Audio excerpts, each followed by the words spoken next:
In this video, I'll tell you the secret of woodland photography. After watching this video, you'll never fail again in the woods.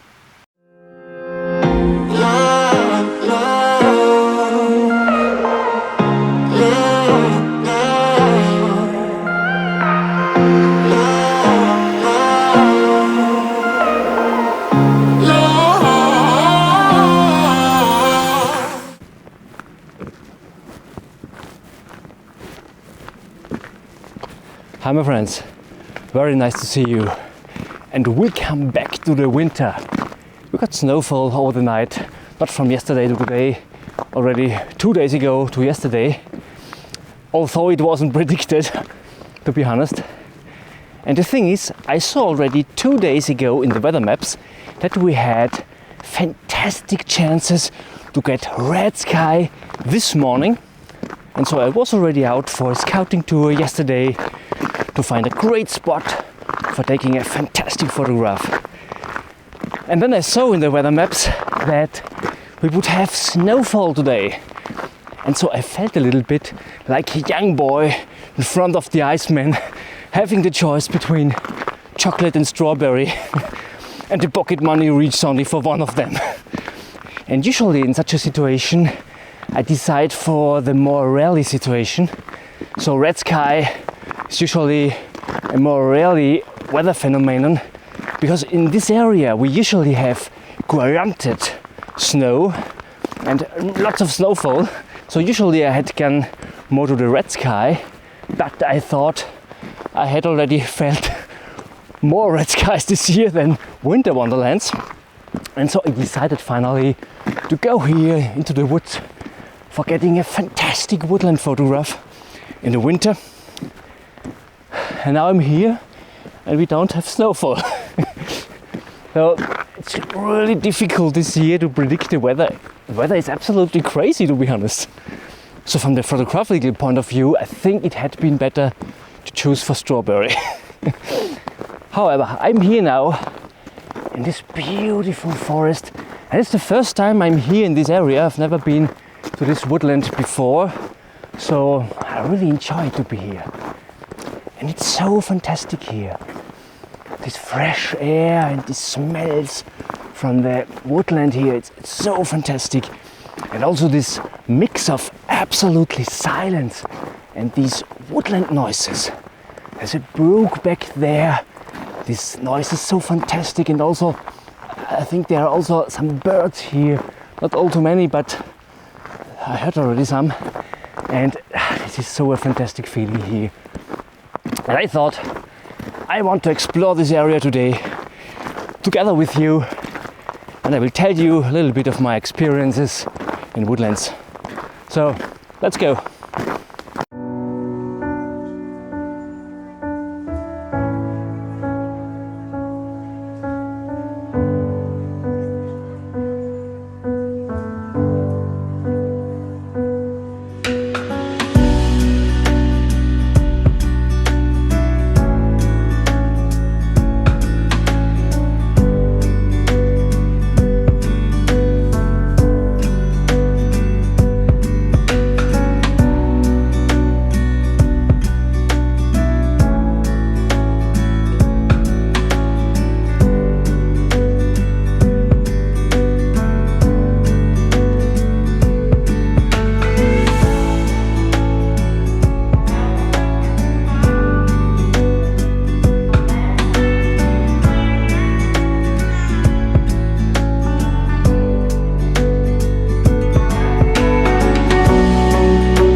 And I found already something of interest. It's so fantastic here.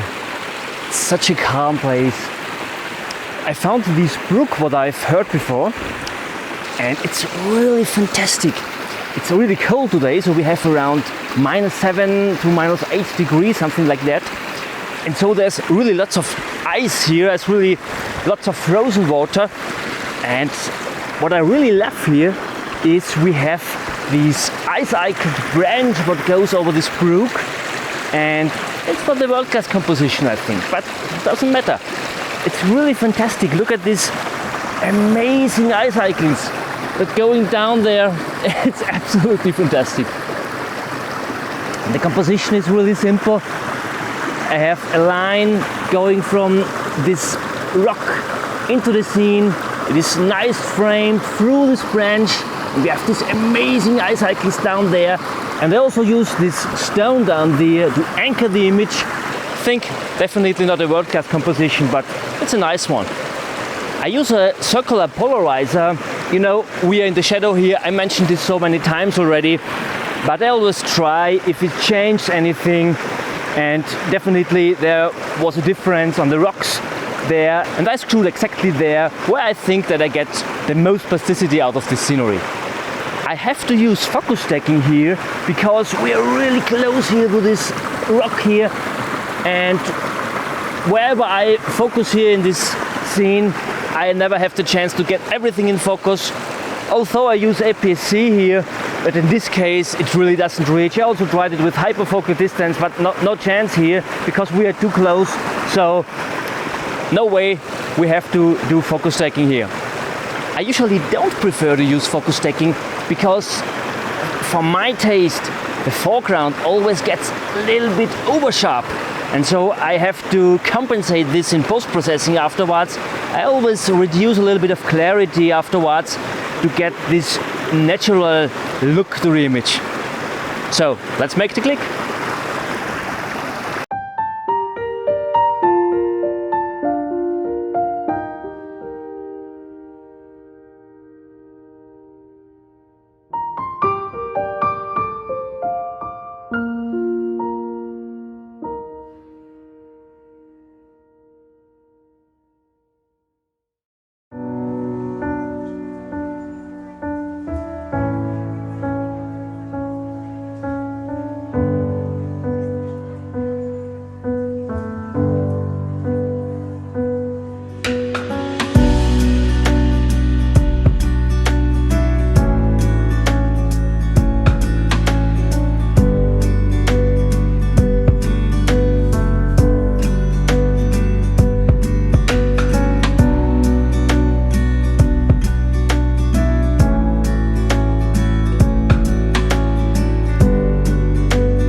So I found one more composition with the same ice cycles. I only went around them, so they are down there. Before we were here with the tripod, and now I had also a look from this side, and I really found a great composition here. Well, let's go down there. Be careful. Unfortunately, I don't have wellies with me, so I have to be careful not to get too wet all too much, as it's really cold, as I already mentioned. And it's also really slippery here, but that doesn't matter. So we have these fantastic ice cycles back there, the same as before, just from the other side now. And we have these amazing ice areas down there, and these fantastic rocks here, what I use to lead into the image. We have all these edges here, these lines here from the rocks, and it frames our image nicely. And we have this fantastic water running down here. It's such a fantastic spot here. And the subject itself are the ice cycles, obviously, and this branch up there will limit our frame and will hold the viewer's eyes into our frame. So I also use the circular polarizer here, same as before. I don't have to use focus stacking or something like this here. I'm far away from my foreground, as you can see here. Especially I want a little bit of rest structure in the water, also to get some lines there leading us through the image. It's a simple composition. I really love it. And let's make the click.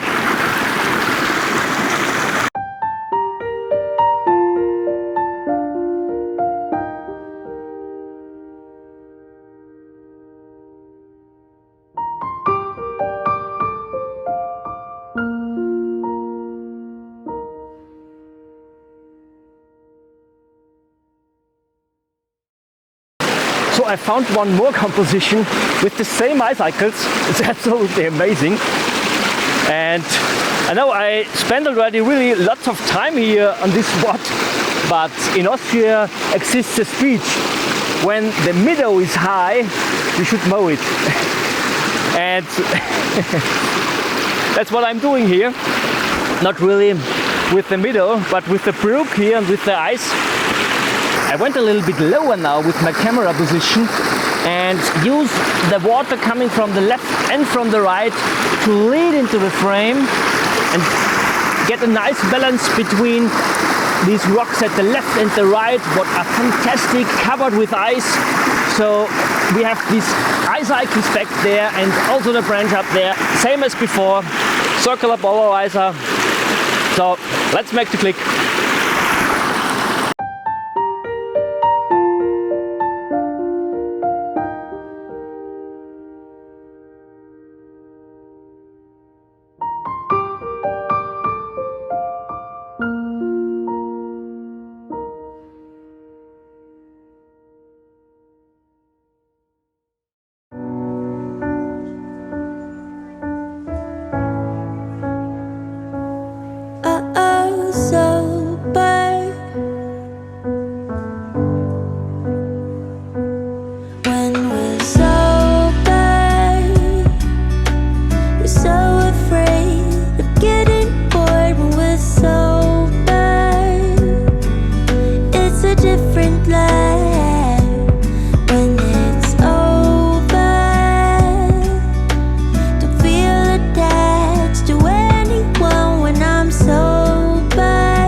When the meadow is high, mow it.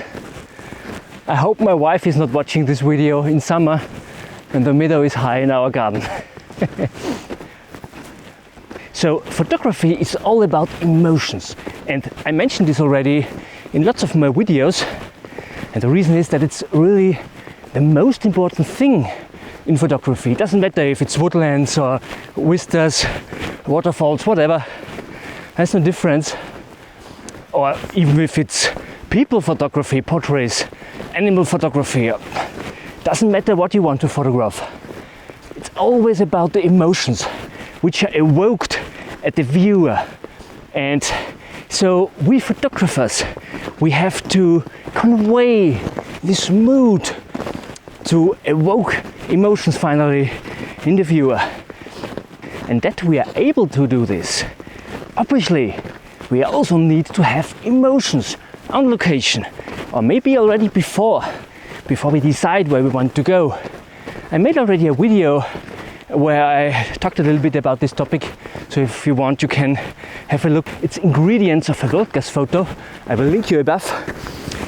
And what I found out is it's a big difference if I go alone into the woods or if I have someone with me, maybe a friend or another photographer, or a photography friend, or my wife, or someone else, doesn't matter.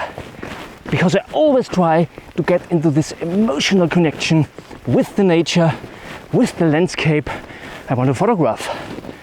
And it's much easier if you can 100% concentrate and get open. And this is the most important thing, that you get open, that your mind get open, that you get open to inhale all the beauties here, to get emotions by yourself. And obviously when you have someone with you who talks with you about other things, not about photography, maybe that you should mow the meadow in your garden or something like this when you're out with your wife. Meanwhile, I really hope my wife isn't watching this. But it's a difference. And I prefer to go out alone into the woods because, especially in woodlands, it's really a difference if you get open for emotions or not. Because if you start to search after trees, you will find nothing, or not world-class shots, definitely. So you really should try to come into this flow, that you see things what you usually wouldn't see. So it's, for example, when you think about children, when they watch at any light spot in their room in the night from the lantern out there, and they fear about it because they think it's a monster or something like this, because they see a shape of a monster or anything, just as example now. So children are really open for emotions. It's absolutely amazing. And same when you look up into the sky and watch at clouds and you see different animals or whatever. So in this kind of flow you should get. And the really interesting thing is, we all were already masters for being open for emotions when we were children. And we were really successful to forget how it works. And that's really bad.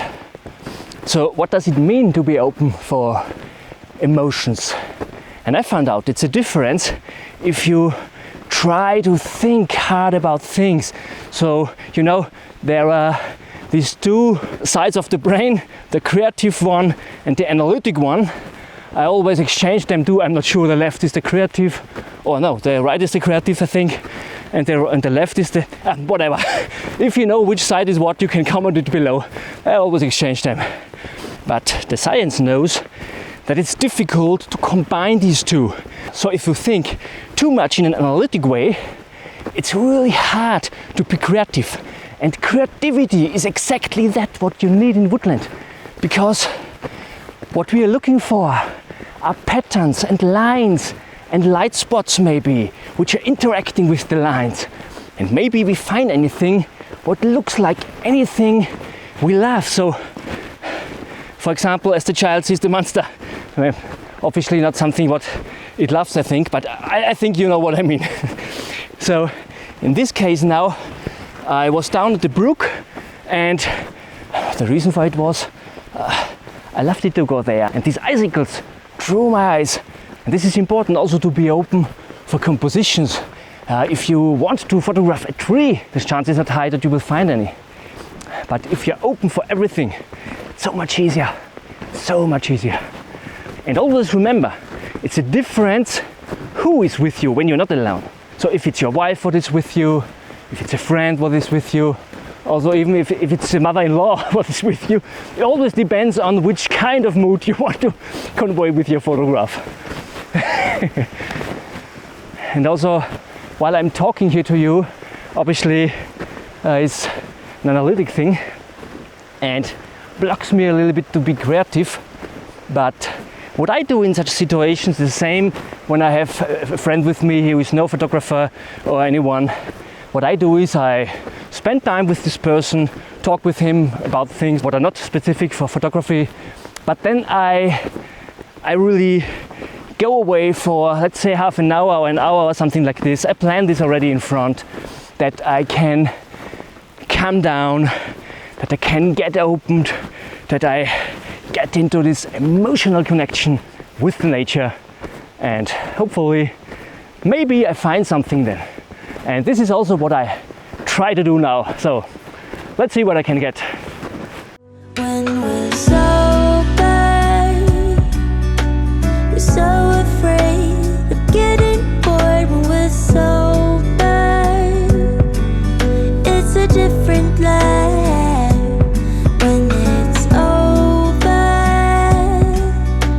don't feel attached to anyone. When I'm sober, it's someone else's life.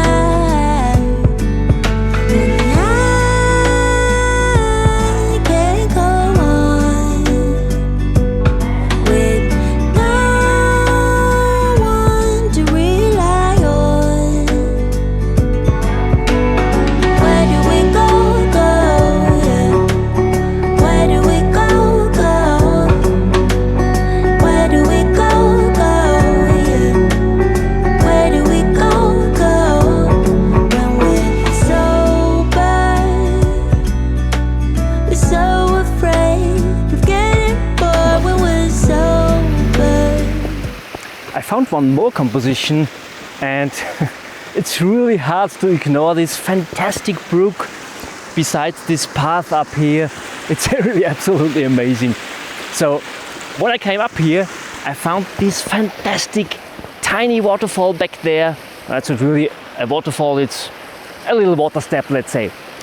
And we also have these fantastic icicles right beside the waterfall, and we also have this nice frame through this tree trunk what comes up there, and we have the water going down there, and all these stones are covered with snow, and this looks really pretty good.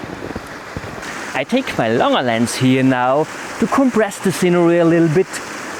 It gets not really compressed obviously, but we get this feeling of compression through a longer lens. I also use a circular polarizer again. Let's make the click.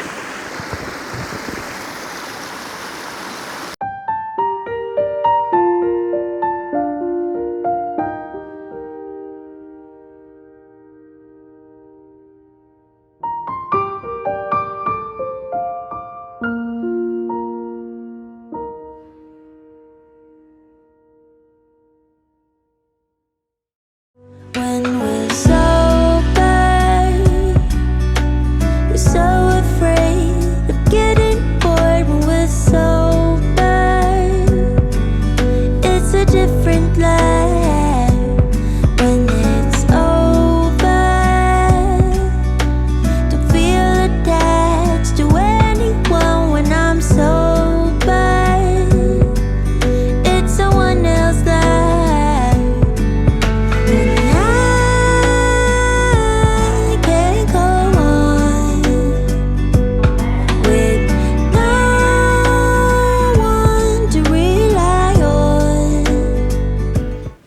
I think this little tree here would look phenomenal if we really had snowfall this day, because we have a gap up there where the snow could come down and we would get this fantastic isolation. But so as it is in the moment without any kind of isolation, means snowfall back there or fog or rain maybe also could work. We don't get this isolation between the tree in the front and the woodland back there. Yes, there was predicted to get snowfall, but the weather is so crazy this year. It's absolutely amazing. First we waited for the snow we didn't get, then there was no snow predicted. We got snow, then snowfall is predicted, we didn't get it. It's not easy. But I don't want to complain. I got a couple of nice shots today, so no problem. And I can remember to come here again when we have the right conditions and take a fantastic photograph of this little nice friend here.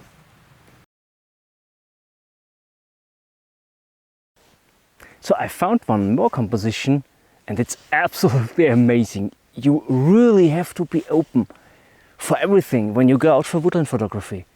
So I came along this path here and was blown away from this fantastic view back there to these mountains, and there is also a little bit of mist back there by the mountain, so it looks really fantastic. The only thing, I think it's not the best possible spot here to take this photograph. I think it were better to go up anywhere higher, but as you can see here, we don't have the possibility here, so I anyway will take here a test shot, and maybe I will check out the location more in this direction, or maybe also more in this direction, to get a better view back there, to get a better composition. So what I have done now is I have my longer lens put on my camera, and it's a simple composition. We have these two peaks at the left and this peak at the right in the distance back there to get a little bit depth into the photograph. And the sky is gappy in the moment. We have also a little bit of gaps up there in the clouds, so we always get a little bit of sunspots into our landscape. And I will wait now a little bit that we get sunspots on our mountain back there, and then I will take an exposure. As already mentioned, it's a test shot, and I think to come back anytime in future. We will see. Ah, the light is coming. Let's make the click.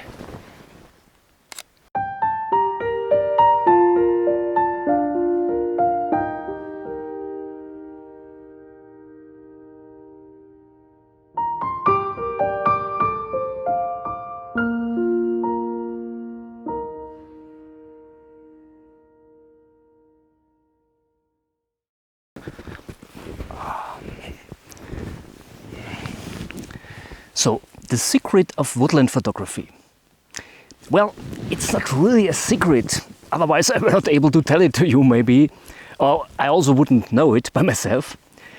So you know, when you have a goal, or let's say expectations, let's say on a level like this, and you get to a level like this finally, you will be disappointed, you didn't reach your goal. When you go to the level you have expected before, everything is okay. When you go over this, it's a wow. So we always try to get over our expectations. So the thing is, as already mentioned, it's not really a secret, but I think landscape photographers don't like to talk all too much about it. Sorry for closing my eyes so far, but it's so bright here. But I don't want to use the sunglasses here when I'm talking to you. So the thing is, when I go out for woodland photography for 3 times, I come home 2 times without a photograph. And the thing is, that's normal. So my expectation is not to get a fantastic photograph each time I go out. I know that I need 3 times, in average, to get out a really great photograph. And so what I do is, I just go out without an expectation, only to enjoy the nature. Imagine a fisherman who goes down to the lake with his rod and spending the day there to catch a fish. And I think it's not all about the fish, because it was so much easier to go into the supermarket, buy a nice fish, go home. It was so much easier, and I think it was also cheaper. Why doesn't he do this? Why does he grab his rod and go down to the lake for catching a fish? He doesn't go to the supermarket, he wants to catch it by himself. And I think it's equal for landscape photography. We could buy a stock image anywhere on the internet for 5 or 10 euros. It's not the problem. But that's not what I want to do. It's not all about the photograph for me. Of course, I want to take a fantastic photograph, what I've made by myself, what I can be proud about. But landscape photography, and also woodland photography, it's a part of landscape photography, obviously. For me, it's not all about the photograph. For me, it's to go out, enjoy the nature, get into this emotional connection. And so the question is, do I fail when I go out for 3 times and I come back 2 times without a photograph? Did I fail these 2 times? Have I only been successful on the 3rd time? I see it in that way. Whenever I'm out and I'm able to enjoy the day where I'm out there, it's a success. It's definitely a success. And I don't see only one tour where I go out. For me, it's a kind of, let's say, a kind of cluster where I go out. When I go out for 3 times into woodland, it's a cluster. And on 1 times of these 3, I get out a really great photograph. When it's the 4th, then it's the 4th. It's no problem. It's a cluster. And I think when you see things like this, it's not possible to fail. It's definitely not possible to fail in woodland photography or anywhere in landscape photography. And the thing is, the more times you need to get out to get a really great photograph, the more worth will be the photograph you finally take. So, if you ever struggle in woodland photography, if you ever think you always come home with bad photographs, think about it. Don't give up. Go out with your camera straight now, grab it, go out and take a fantastic photograph. And when it's not today, it will be tomorrow or next week, whatever. So I were interested, how many times do you need to get a really great photograph in woodlands? I were really interested, so please comment below. I were really interested about. So it was such a fantastic day out here. I really enjoyed. Absolutely amazing. I hope you also enjoyed this video. If yes, please give me a thumbs up. Share this video with your friends on Facebook, Instagram, wherever. I were really happy about. And if you're new to this channel, please subscribe. I were really happy about. So thank you so much for watching. See you next Saturday. Thank you. Bye.